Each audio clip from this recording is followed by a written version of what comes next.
He also said never curse a rooster. You know, some people, like in the morning, the rooster starts crowing.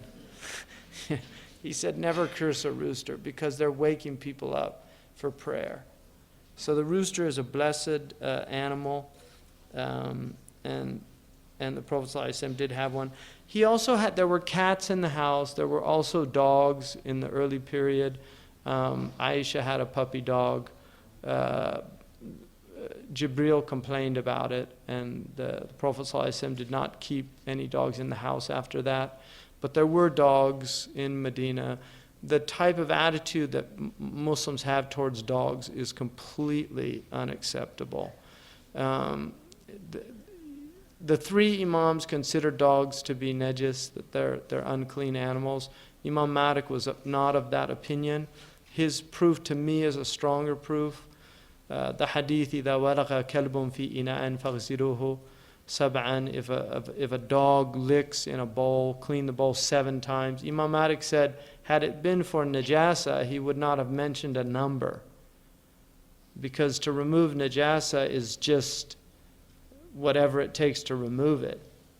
But the fact that he mentioned sab'an, he said that it means it's ta'abbud, that the wisdom is not known to us why we're told to do that.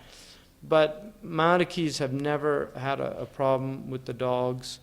And seeing eye dogs, I mean, I know Muslims, there's Muslims in our community, there's who have seeing eye dogs, and when they come, it's like suddenly everybody becomes, which is not really appropriate for somebody who has a seeing eye dog. It's just not really a very nice thing to do to somebody, because dogs are very beneficial.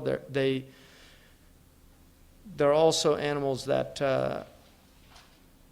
are guard dogs. Ibn Abi Zayd al-Qayrawani, the great Maliki scholar, had a guard dog in his house, and some people kind of complained about it. He said if Malik was alive today, he'd have a lion in his yard. In other words, things aren't as safe as they used to be.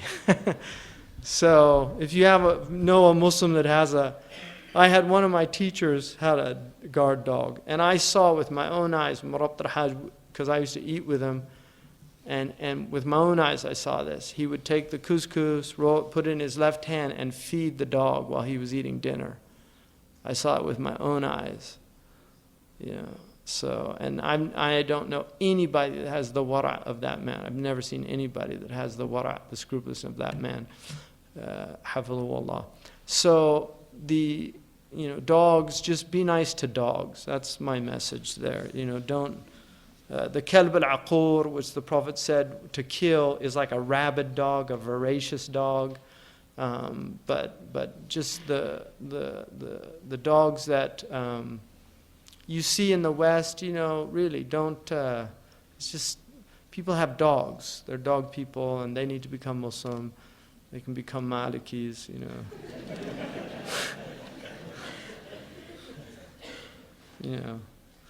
They have redneck bumper sticker.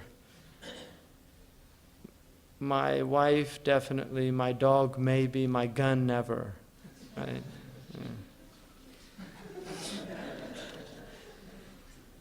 So,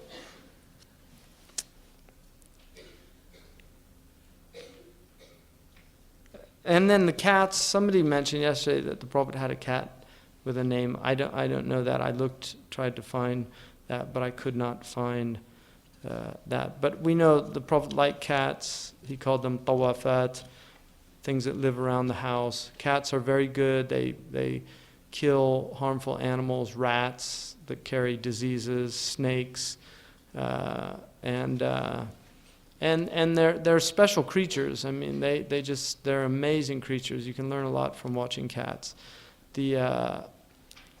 So there were cats in the Prophet's house. Some in the Shafi'i madhab, they have more scrupulousness about cat hairs and praying with cat hairs, things like that. So generally, the hairs of the animals should be avoided as much as possible. If you do have pets, to pray with a rug that doesn't have the hairs on them.